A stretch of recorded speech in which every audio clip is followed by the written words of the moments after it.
और अज्ञानियों से श्रेष्ठ बन सकते हैं, तो ज्ञानी तो आत्मा सदा अपने श्रेष्ठ मर्तबे और कर्तव्य को सामने रखे तो क्या बन जाएगी? श्रेष्ठ ते श्रेष्ठ आत्माएं। तो अपने आप से पूछो, देखो कि सदा अपना मर्तबा और कर्तव्य सामने रहता है।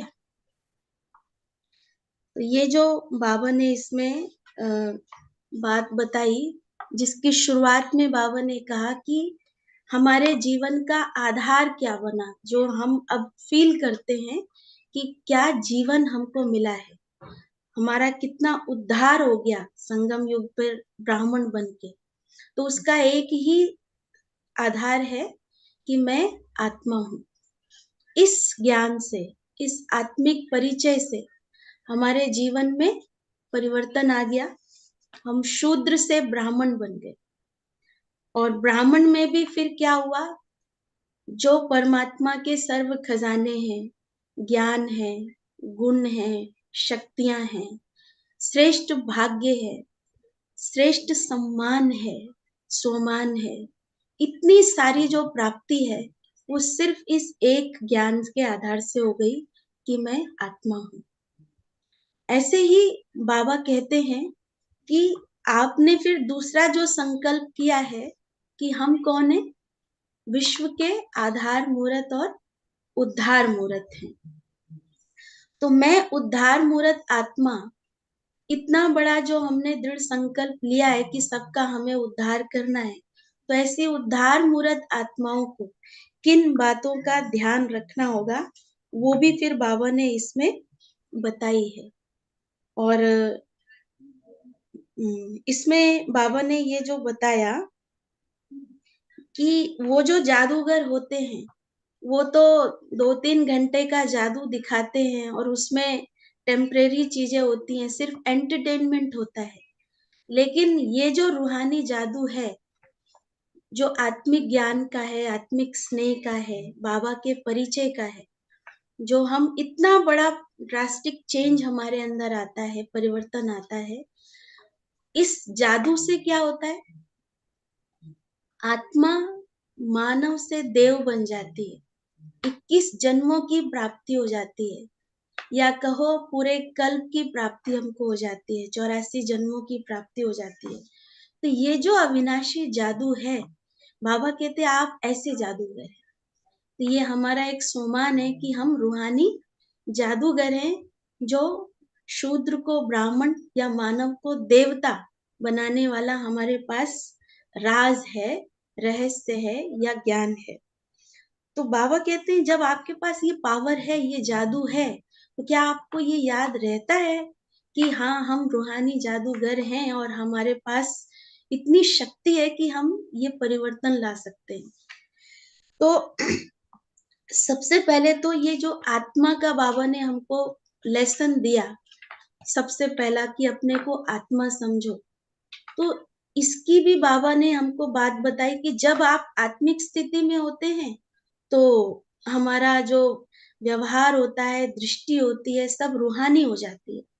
लेकिन जब हम भूल जाते हैं तो हमारा व्यवहार कैसा होता है, वो भी बाबा ने आगे बताया कि ये एक छोटी सी भूल, मैं आत्मा हूँ, ये एक छोटी सी भूल हमसे क्या करवाती आ गई? द्वापर युग से अनेक भूलें कराती आ गई, जिसका 63 जन्मों का जो हम बोझ कहते हैं, उस 63 जन्मों का जो बोझ है, गठरियां हैं, उन गठरियों का एक ही आधार है कि मुझे ये भूल गया कि मैं आत्मा हूँ या कौन सी आत्मा हूँ। बाबा कहते हैं ये छोटी भूल नहीं है, ये बहुत बड़ी भूल है जो सारी भूल का आधार बनती है। तो इसलिए बाबा कहते हैं कि इसको तो सबसे पहले तो यही पक्का करना है। तो जैसे बहुत अच्छा मैंने सुना एक क्लास में कि हम सिर्फ ये वाला शरीर नहीं पहन रखा है, लेकिन हमने संकल्पों का भी चोला पहन रखा है, संस्कारों का भी चोला पहन रखा है, और बहुत सारे चोले, हम फीलिंग्स, इमोशंस, ये जो जो हैं, ये हमने बहुत सारे वैरायटी चोले पहन रखे हैं, जिसके अंदर आत्मा बार-बार छुप जाती है। तो बाबा कहते हैं जब तक आप अपने आप को अशरीरी नहीं बनाएँगे, इन चोलों से डिटैच नहीं करेंगे, वो आत्मिक जादू, वो आत्मिक शक्तियाँ आपकी काम नहीं करेंगी। तो ये बहुत सूक्ष्म रीति से हमारे अंदर इमर्ज हो जाता है कि मैं फलानी हूँ, मैं ये हूँ, मैं ये हूँ। बहुत तरह के जो चोले हम पहन के रखते हैं संकल्पों, संस्कारों के, स्वभाव के, इससे हमको अपने आप को अवेयर होके जागृत करना पड़ेगा, बार-बार अटेंशन दिलाना पड़ेगा कि नहीं, ये मैं नहीं हूँ या ये संकल्प भी मैं नहीं हूँ, ये संस्कार भी मैं नहीं हूँ। तो मैं कौन हूँ? तो वो जो बाबा ने बताया है कि जो परम धाम में मेरा जो सत्य स्वरूप है, एकदम बाप समान, शिव बाबा समान। तो अपने आप को जब तक हम उस परफेक्ट फॉर्म में परमात्मा के समान नहीं देखेंगे, तब तक मेरा वो नशा, वो रूहानियत मेरे अंदर आएगी नहीं, मेरे से रिफ्लेक्ट नहीं होगी। तो इसलिए बाबा कहते हैं कि बच्चे ये सबसे पहले इस आत्मिक स्मृति को पक्का करो। ये स्मृति बहुत ज़रूरी है, नहीं तो बहुत गलतियाँ होती जा रही हैं और हम पर बोझ बहुत चढ़ता जा रहा है। और ये बोझ ही है जो हमें आगे नहीं बढ़ने देता है। इसी में ही हमारा टाइम और एनर्जी माया खा लेती है। तो ये जो पहला पार्ट है आत्मा का, इसको बाबा कहते हैं, ये आप पक्का करो। चलते-चलते पुराने शरीर, पुरानी दुनिया में रहते हुए अपने श्रेष्ठ मर्तबे और श्रेष्ठ कर्तव्य को भूल जाने के कारण अनेक प्रकार की भूलें हो जाती हैं, है ना? तो बाबा कहते हैं अपना श्रेष्ठ मर्तबा और लहंगा अपना छोटा क्योंकि श्रेष्ठ बाकी बड़ा लहंगा तो अंदर आ जाएगा ना, जो रूटीन के कपड़े हैं ये सारे कपड़े में बाहर रखने। हाँ, तो अपना श्रेष्ठ कर्तव्य सदा हमको स्मृति में रखना है। जैसे ब्रह्मा बाबा का एक एग्जाम्पल हम सबने सुन रखा है कि एक बार रमेश भाई साहब जो बॉम्बे वाले, तो वो तो बाबा से बहुत क्लोज थे, तो बाबा से हर तरह का प्रश्न पूछ लेते थे। तो एक बार बाबा के साथ सैर पे निकलना था उनको और निकलने से पहले बाबा कंघी करने लगे, कॉम्ब किया बालों को अपने। तो रमेश भाई साहब देख रहे थे, तो उन्होंने पूछा, बाबा ये जो आप कंघी कर रहे हैं, क्या ये देहाभिमान नहीं है? तो बाबा ने आंसर किया कि बच्चे, अभी मैं बाहर जा रहा हूँ, किसी भी आत्मा को मेरे द्वारा साक्षात्कार हो सकता है। तो आप सोचो कि ब्रह्मा बाबा की स्मृति कैसी थी, कि हर समय बाबा को ये नशा था और ये निश्चय था कि मैं कौन हूँ? विष्णु हूँ या देवता हूँ, श्री कृष्ण हूँ। और जब मैं उस नशे में, उस स्मृति में रहूँगी तो मुझे अपना कर्तव्य भी याद रहेगा कि मेरे उस स्वरूप से आत्माओं को प्राप्ति होगी, मेरे उस स्वरूप से आत्माओं का उद्धार हो जाएगा। और कितनी बार हमने सुना भी है ना कि चलते-चलते बाबा से कईयों को साक्षात्कार भी हो। एक भक्त था, वो जा रहा था और उसने, वो विष्णु का भक्त था और बाबा को देखा, उसको विष्णु नज़र आया और बाबा से एकदम गले लग के खूब रोया, जैसे अपने इष्ट का साक्षात्कार हुआ। बस वो सीन पूरा हुआ और वो फिर चला गया। तो भाव यही है कि जब हम अपने उस स्वरूप में रहते हैं, तो चाहे कोई स्कूल की आत्मा होगी, तो उसको सत्य परिचय मिल जाएगा, आत्मिक स्वरूप का अनुभव हो जाएगा या आत्मिक शांति का। और अगर भक्त आत्मा होगी, तो उसकी भक्ति का फल उसको मिल जाएगा, उसको वो तृप्ति हो जाएगी। तो इसको कहते हैं हम उद्धार करना। लेकिन उसका आधार बाबा ने यही बताया, अपने में अपने श्रेष्ठ कर्तव्य और अपने श्रेष्ठ स्वरूप का, स्वमान का हमको स्मृति रखनी है कि मैं हूँ कौन। तो वो स्मृति के साथ-साथ फिर हमको क्या चाहिए? उस चीज़ में निश्चय और नशा चाहिए। तो जैसे हम सबको ये ज्ञान तो है और हम इमर्ज करते हैं, हम सोचते हैं कि मैं फरिश्ता हूँ, मैं देवता हूँ, लेकिन फिर बाबा कहते हैं नंबरवार हो जाते हैं। तो वो नंबरवार क्यों हो जाते हैं? क्योंकि उसमें मेरा निश्चय कितना है, मुझे वो नशा कितना है, तो निश्चय और नशे के आधार से मेरे द्वारा आत्माओं को वो अनुभूति और प्राप्ति होती है। तो निश्चय और नशे के की भी एक, जैसे दादी प्रकाश मणि जी का एक उदाहरण है कि निश्चय और नशा क्या होता है। तो एक बार माताओं की सभा थी और उसमें उषा दीदी भी साथ में थे, दादी प्रकाश मणि जी के। और एक माता को जो कि छोटी उम्र की थी, नई मतलब ज्यादा नहीं था, 30-35 साल होगी या ऐसे, तो या 40 साल होगा। तो उसको दादी प्रकाश मणि दादी ने उसको बार बार उसको बुढ़िया बुढ़िया करके बात कर रही थी कि बुढ़िया। तो कान में आके उषा दीदी ने टोका, दादी वो बुढ़िया थोड़ी है, तो वैसे तो वो आपसे भी कम उम्र की है। आ, आ, तो दादी नहीं सॉरी, वो माता बोल रही थी कि माता माता करके, और वो बहुत कम उम्र की थी, 30 साल की ऐसे। तो उषा दीदी ने कहा आप उसको ऐसे क्यों बोल रहे हो, तो बूढ़ी तो आप है, उनसे ज्यादा ज्यादा उम्र की तो आप है बल्कि। तो दादी ने कहा मैं बूढ़ी हूँ, 2-3 बार ऐसे बोला, मैं बूढ़ी हूँ, मैं कुमारी हूँ, कुमारी हूँ। तो दादी को जैसे एक नशा था।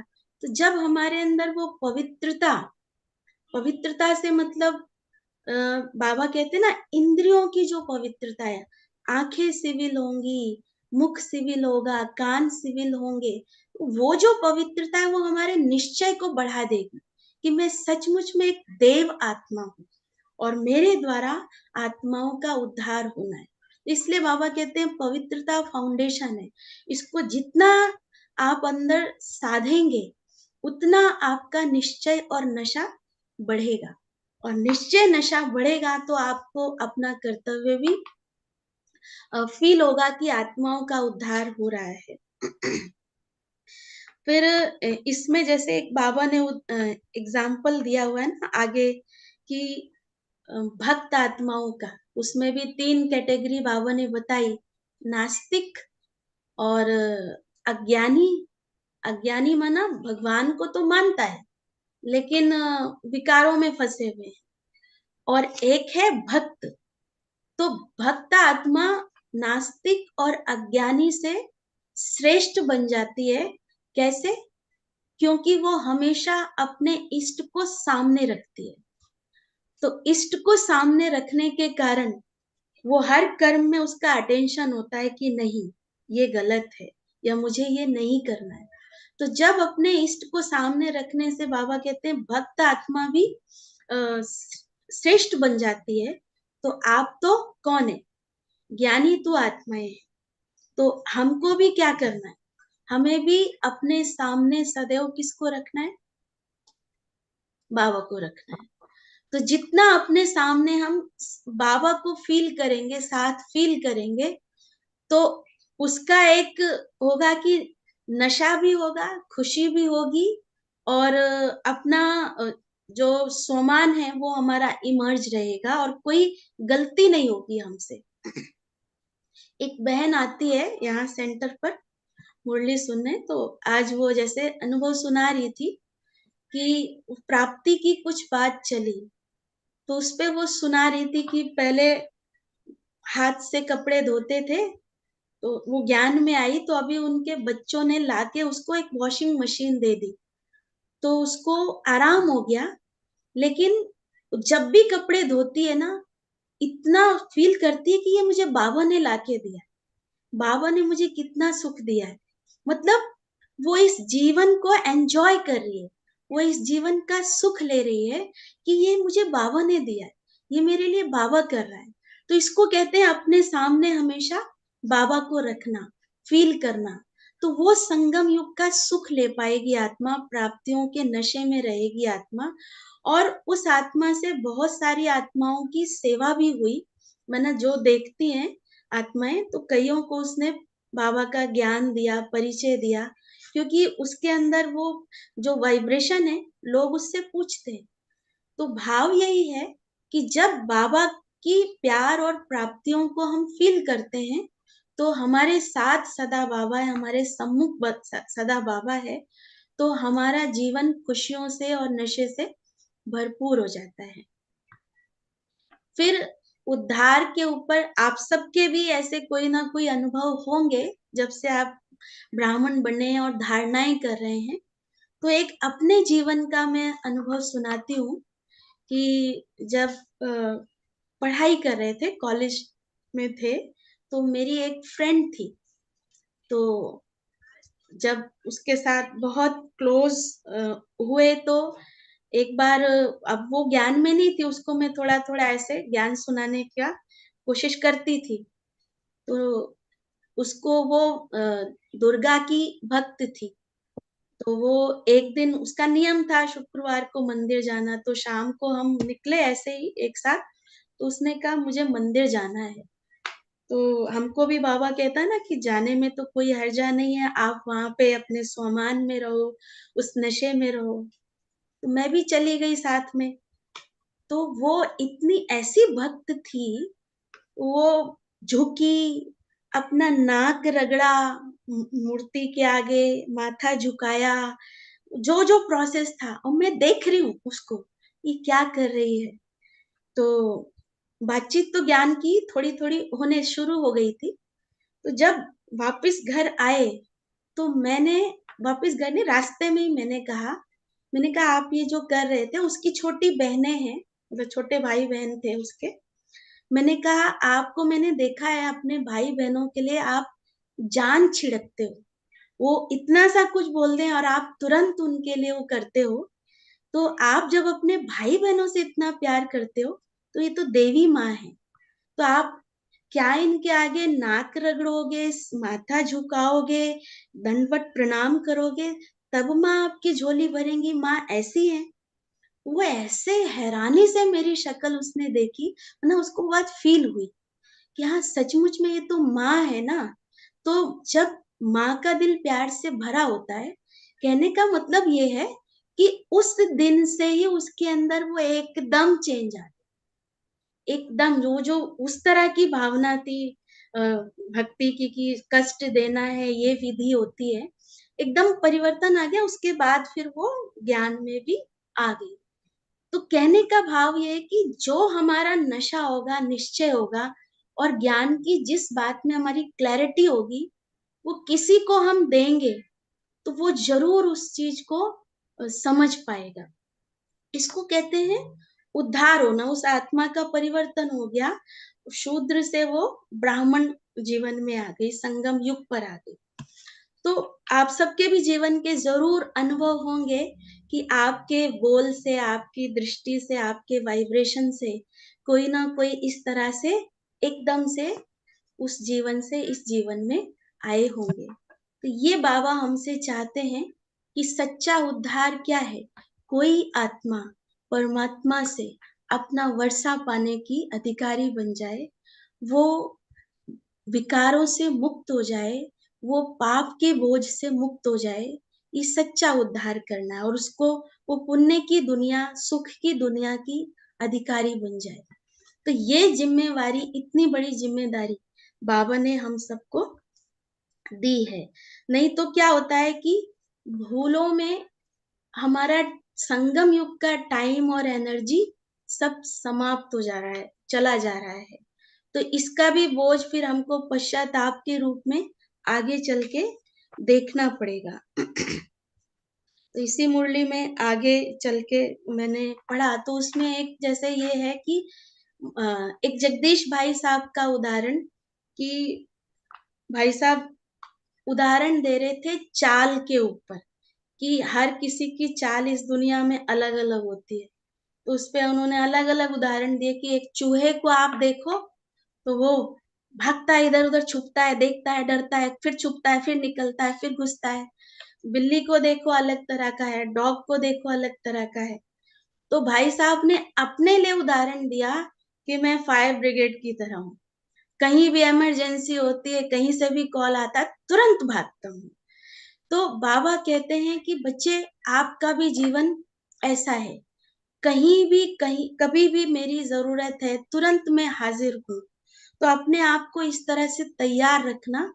लेकिन फायर ब्रिगेड में एक बात और है कि फायर ब्रिगेड कहीं रुकती नहीं, और फायर ब्रिगेड के लिए क्या होता है, सब रास्ता देते चले जाते हैं।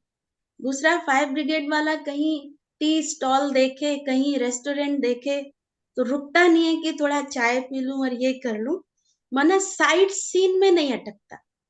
तो बाबा ये कहते हैं, बच्चे आपका मर्तबा सोचो, आपका क्या है, विश्व की आत्माओं का उद्धार करना है।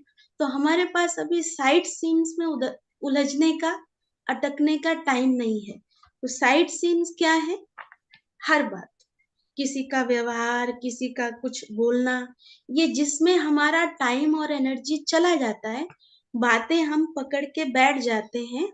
बाबा कहते हैं कि नहीं, आप अपने लक्ष्य पे रहो कि मुझे आत्माओं का उद्धार करना है। तो मैं आत्मा अपने जीवन में हमेशा वो शांति की मूर्ति, शक्ति की मूर्ति, स्नेह की मूर्ति, सहयोग की मूर्ति, ये बन के रहूं। बातों में टाइम वेस्ट करने का मेरे पास टाइम नहीं है। तो ये बातें अगर हम अपने ध्यान में रखेंगे, तो हमारा पुरुषार्थ सदैव ऊंचा और अच्छा होता जाएगा, और हम बाबा की आश को पूरा कर पाएंगे। क्योंकि ये भी हम सबका है कि इतना ऊंचा जीवन जो हमको मिला है, तो हम सब बाबा की आश को भी पूरा करना चाहते हैं। तो उसके लिए अपने श्रेष्ठ स्वमान, श्रेष्ठ कर्तव्य को हमेशा हमको याद रखना है। और आत्मिक वो परफेक्ट वाला स्वरूप, जो परम धाम वाला है, जो बाप समान स्थिति है, वही मेरी सच्ची स्थिति है। क्योंकि सत्य की डेफिनेशन तो यही होती है ना, जो परिवर्तन नहीं होता है। जो परिवर्तन हो रहा है वो सत्य नहीं है। तो अगर मेरा मूड चेंज हो रहा है, कभी मैं इसमें, कभी मैं उसमें, संकल्प चेंज हो रहे हैं, तो वो मेरा सत्य स्वरूप तो नहीं हुआ। तो वो, उससे मुझे बाहर निकलना है। तो मेरा सत्य स्वरूप क्या है, वो मेरे को बार बार इमर्ज करना है कि मैं सचमुच एक श्रेष्ठ, दिव्य, पवित्र, बाप समान आत्मा हूँ। और साथ में सामने वाली आत्माओं को भी मुझे उसी स्वरूप में देखना है कि हर आत्मा अपने सत्य स्वरूप में, परम धाम में कैसी है, पवित्र है, श्रेष्ठ है, ज्योति स्वरूप है। तो जब तक हमारी ये आत्मिक दृष्टि और सत्य स्वरूप वाली दृष्टि पक्की नहीं होगी, तब तक संकल्प, संस्कार, स्वभाव, इमोशंस, फीलिंग, मूड चेंज होना, इसमें हमारा टाइम और एनर्जी जाती रहेगी। इसलिए सभी को हमको एक ही फीलिंग से देखना है कि सभी श्रेष्ठ और पवित्र आत्माएं हैं। जैसे बाबा, अव्यक्त बाप दादा का हम कितना देखते हैं कि जब बाबा आते हैं, बाबा कहते हैं आज मैं इस सभा को देख रहा हूँ। बेशक उसमें वैरायटी है, नंबरवार है, पर बाबा सबको यही कहते हैं ना, चमकती हुई मड़ियों की सभा देख रहा हूँ, राजाओं की सभा देख रहा हूँ। तो बाबा एक ही स्वरूप को देखते हैं, हमारा परफेक्ट स्वरूप को देखते हैं। तो बाप समान बनने के लिए बाप समान ये दृष्टि भी हमको अपनानी होगी। तभी हम स्नेह भी कर पाएंगे, तभी हम सम्मान भी दे पाएंगे, और इग्नोर भी कर पाएंगे, बातों को लेट गो भी कर पाएंगे। तो ये भूलों से हमको बचना है। तो ये थोड़ा सा चिंतन मंथन था इसके ऊपर। बाकी अगर आप लोग कुछ शेयर करना चाहें अनुभव, या प्रश्न पूछना चाहें, तो जरूर कर किसी का कुछ सकते हैं। क्वेश्चन है तो हैंड रेज कर ले, तो बारी बारी पूछ लेंगे।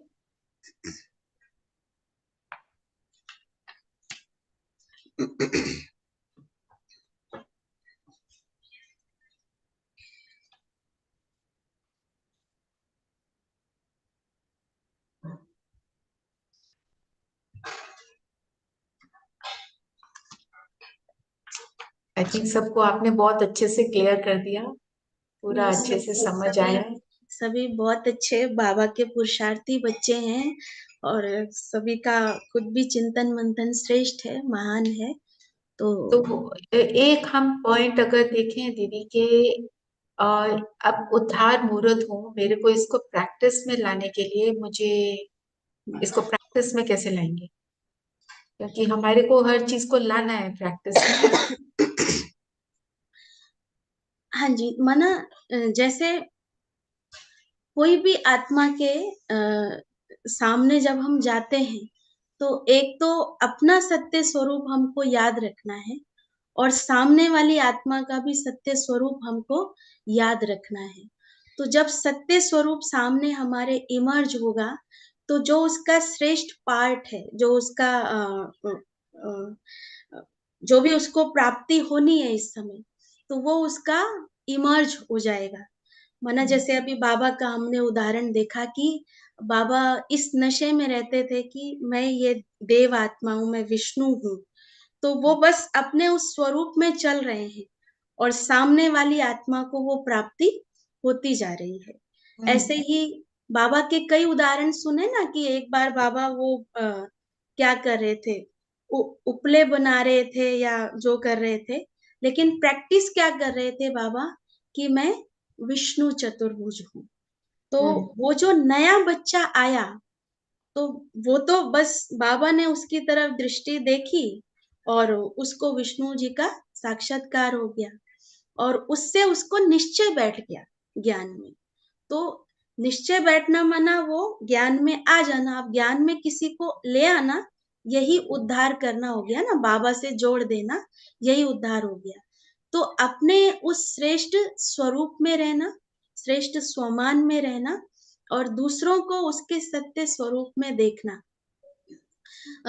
इसी से ही हम उस आत्मा के अंदर वो परिवर्तन ला सकते हैं। परिवर्तन माना जो देह भान की जंजीरों में जकड़े हुए हैं, बंधी हुई है देह भान में, उससे निकालना। तो देह भान से निकलेगी तभी उद्धार होगा, उसके लिए मुझे आत्मिक भान में रहना पड़ेगा, स्वमान में रहना पड़ेगा, तभी मैं उसका भी आत्मिक स्वमान जगा सकती हूँ, या उसको उस स्मृति में ला सकती हूँ, जो मुझे समझ में आया है। जी जी जी, थैंक यू, दैट्स राइट, ऐसे यूज कर सकते हैं। ये साक्षी बहन ने हैंड रेज किया है, बोलिए बहन।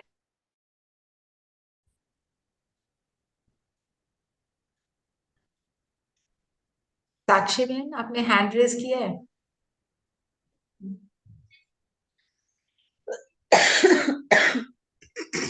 अनम्यूट कीजिए प्लीज। नहीं पूछना।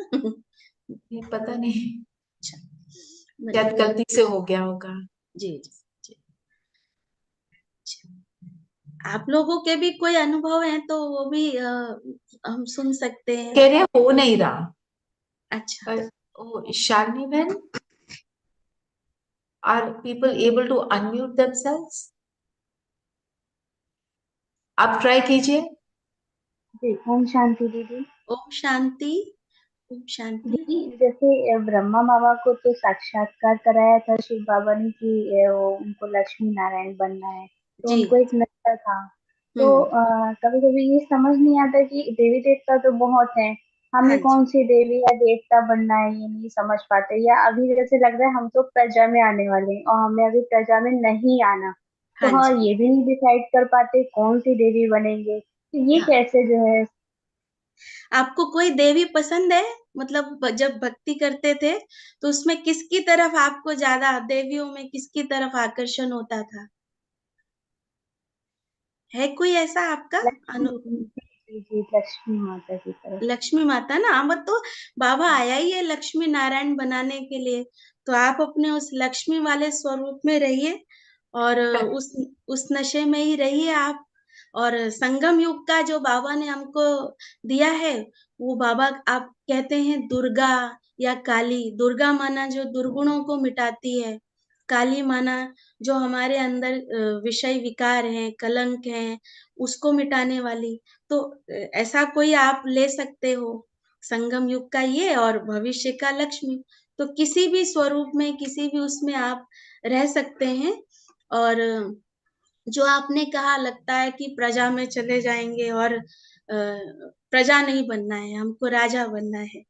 तो देखो, पहली चीज तो मुरली जब आप सुनते हो तो आप यही सोचते हैं कि ये बाबा मेरे से बात कर रहा है, यही सोचते हैं ना, यही सोचते हैं।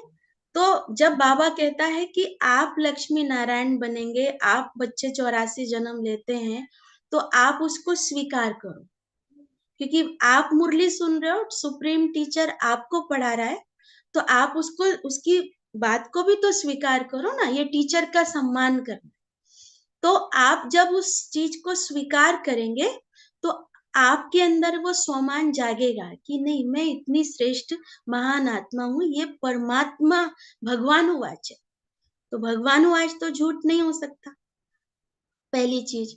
दूसरी चीज इसमें ये कि जैसा बताया कि जब हम अपनी इंद्रियों को सिविल बनाते हैं, पवित्र बनाते हैं, आंखों को, जैसे बाबा कहते हैं ना, आंखों से मुझे कुछ भी व्यर्थ नहीं देखना, कुछ भी नेगेटिव नहीं देखना, कानों से मुझे कुछ भी वेस्ट नहीं सुनना, नेगेटिव नहीं सुनना, मुख से मुझे किसी के लिए कभी भी अपशब्द नहीं बोलना, हमेशा मेरे श्रेष्ठ सत्य और मधुर बोल हो। तो जितना जितना आप ये पवित्रता को अपने जीवन में अपनाएंगे और इंद्रियों में पवित्रता आएगी ना, तो आपके अंदर वो निश्चय बढ़ेगा कि मैं देवी हूं, है ना। तो अभी क्या होता है कि जैसे मैं मास्टर सर्वशक्तिवान हूँ अभ्यास करते हैं, तो कोई कोई नए बच्चे होते हैं ना, कहते हैं नहीं, अंदर से आवाज आती है, मैं कहाँ सर्वशक्तिवान हूँ, मैं तो डरता हूँ, मैं तो परिस्थितियों में फेल हो जाता हूँ।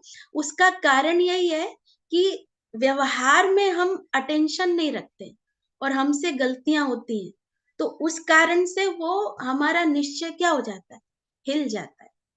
तो इसी के लिए बाबा ने जो शुरुआत की ना, कि पहली भूल क्या हुई हमसे, कि मैं आत्मा हूं, ये जब भूलते हो ना तभी भूलें होती है।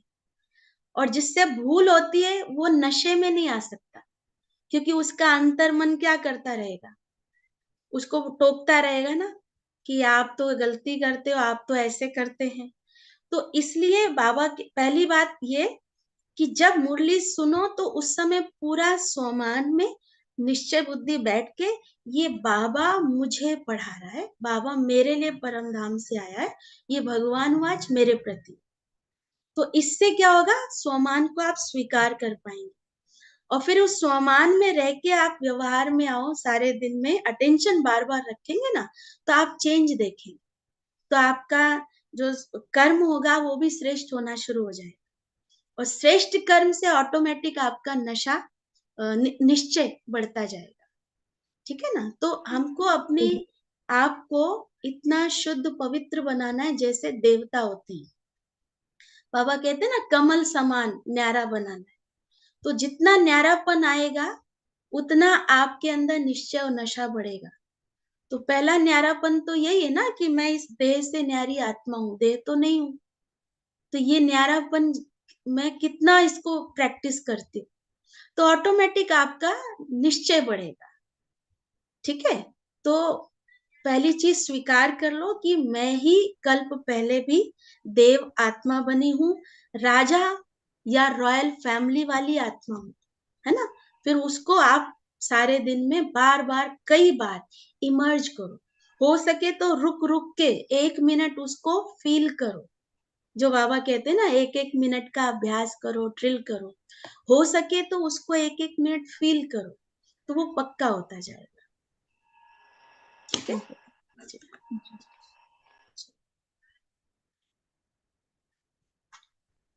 तो अभी फिर, अभी और तो किसी का प्रश्न नहीं है, नहीं, तो सभी का क्लियर हो गया है। योग आते हैं हाँ, इसमें। योग 2 योग मिनट पापा को ये हाँ जी, जरूर।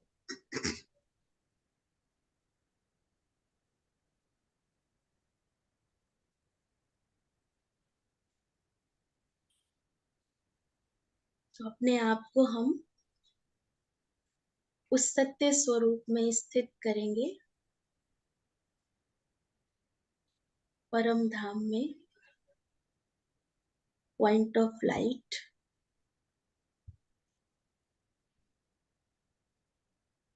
बाबा के अति समीप, बाबा की लाइट माइट के साथ।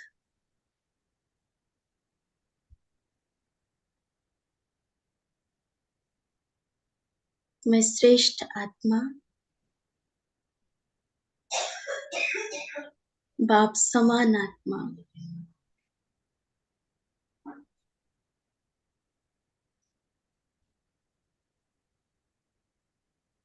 बाबा के सर्व गुणों और शक्तियों से भरपूर,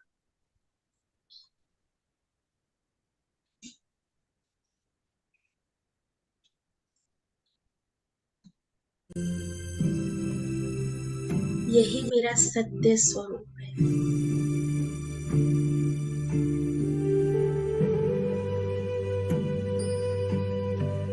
बाबा की ये शक्तियों की लाइट, सर्व गुणों की लाइट, सत्य ज्ञान की लाइट मुझ आत्मा से उन सर्व दिव्य आत्माओं पर बरस रही है।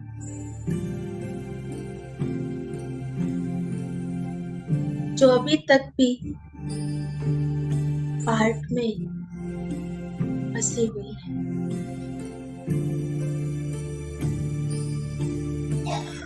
और उन सर्व आत्माओं पर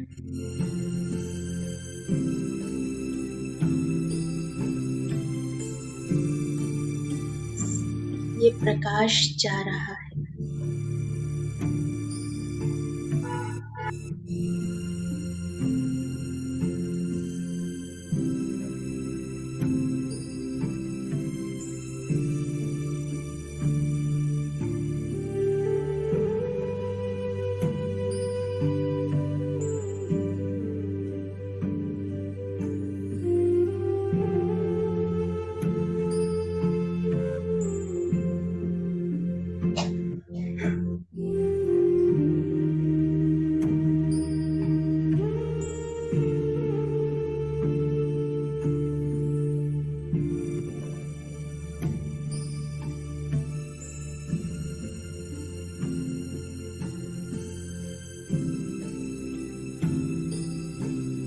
धीरे धीरे सर्व आत्माएं अपने सत्य स्वरूप को पहचान रही है।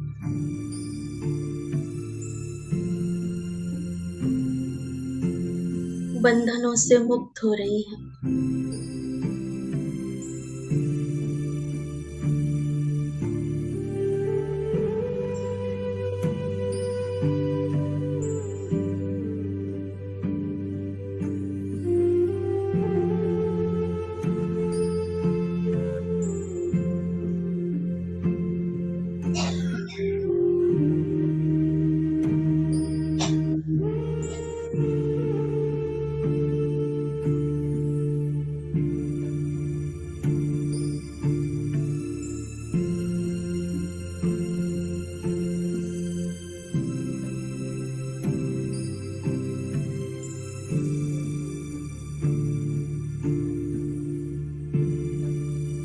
ओम शांति।